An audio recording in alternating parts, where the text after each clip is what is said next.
¿El aborto es legal en Bolivia?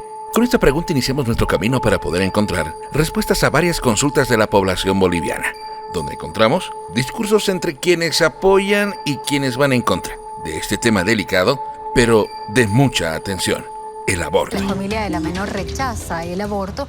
No la pueden obligar a abortar si ella no quiere. No a la intervención de la Iglesia Católica. Eso es lo que exigen grupos feministas en Bolivia, que se manifestaron por los derechos a abortar. ¿En Bolivia se puede realizar un aborto legal? La norma es clara. La norma nos dice el aborto está autorizado en ciertos tipos de situaciones. Cuando existe violación, está autorizado. Con esta respuesta empezamos a revisar algunos casos en Bolivia sobre este tema delicado, pero de interés social. La información se generó en el departamento de Santa Cruz, en el oriente boliviano. Una niña de 11 años, cuyo caso ha sacudido al país. La menor sufrió durante meses el abuso sexual por parte de un familiar 50 años mayor que ella y la dejó en embarazo. El procedimiento para interrumpir la gestación ya había sido aprobado por la ley boliviana, que en 2014 estableció que el aborto es legal para casos de violación, incesto y cuando corre peligro la vida de la madre.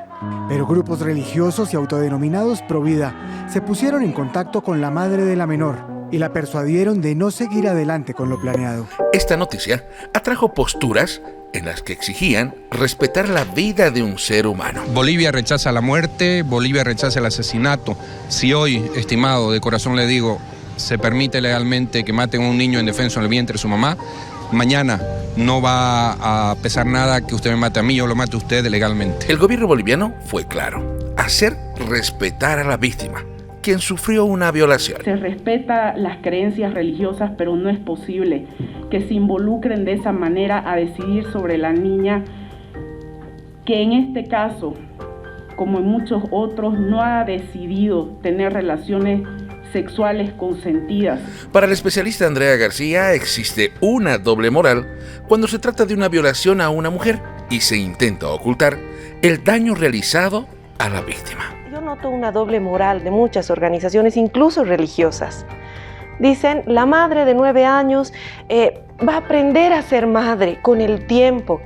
Dios mío, ¿cuál va a ser la vida de esa niña? Otro tema que llama a la reflexión es el manejo de información que se hace por los medios de comunicación en estos temas delicados y sensibles. Precautelar la identidad de la víctima, el hecho de no revictimizarla. Desde mi experiencia, lamentablemente tengo que decirlo, he conocido que hay medios de comunicación que no lo hacen, tanto que dan a conocer hasta el nombre de la víctima. Si buscamos la profundidad de este tema en lo normativo y comunicacional, podemos comenzar señalando que en el Código Penal establece que el aborto está sancionado como un delito, pero existe excepciones, explica García. El aborto está sancionado. En nuestro país se prohíbe, la norma nos dice, el artículo 153 del Código Penal, 157 del Código Penal, te dice que el aborto está prohibido en nuestro país.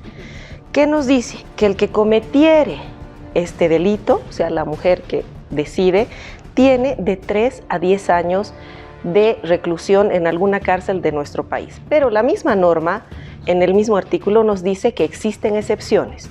Y una de esas excepciones es por hechos de violación.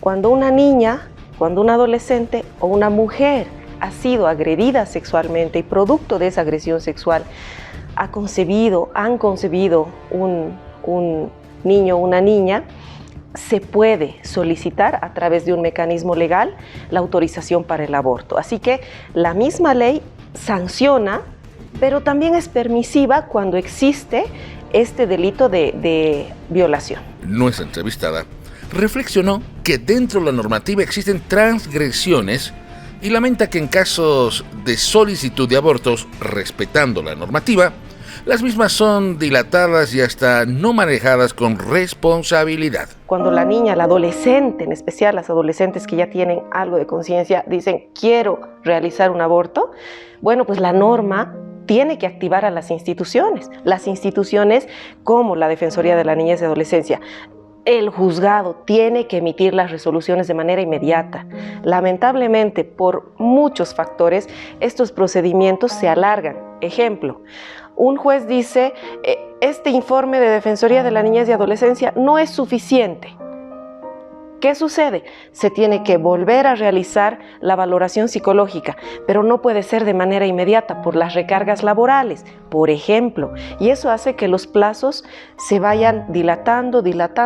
Imagínate, si la norma nos dice que se puede realizar un aborto en las 8 primeras semanas de embarazo, y si un juez te dice, necesito más informes, no solamente un psicológico, no solamente un biológico, necesito un social, pero ya pasó. Y sucede lo que ha sucedido en Oruro, ¿no?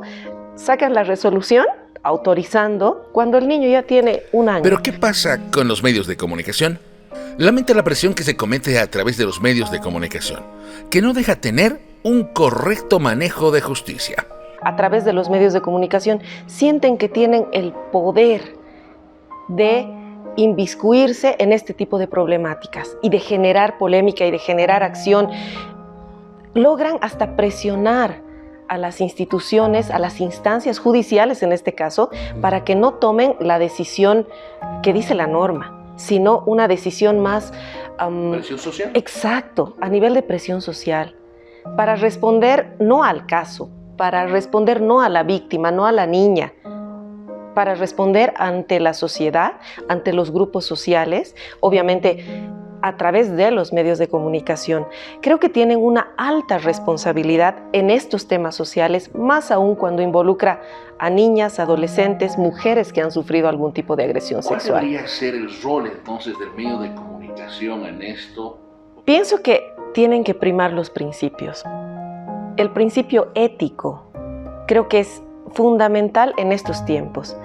¿Qué nos dice la ética?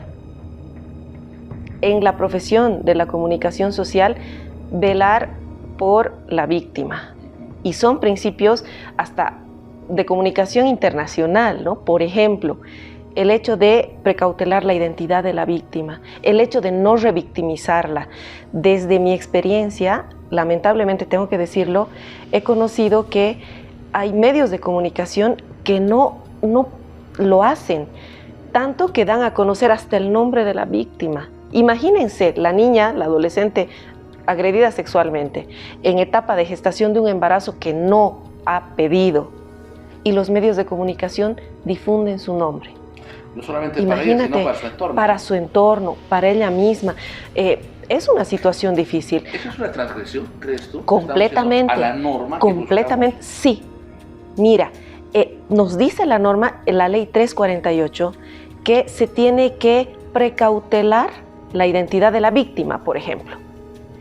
Y mira, me ha pasado el otro día en un medio de comunicación haciendo la denuncia de una situación de violencia, y el medio de comunicación dice el nombre completo de la víctima. Claramente se identifica transgresiones que se hacen a la norma, pero también en la comunicación, cuando se debe hablar de este tema social. Pudimos evidenciar 2 transgresiones que tienen que ver en el ámbito jurídico y en el ámbito comunicacional.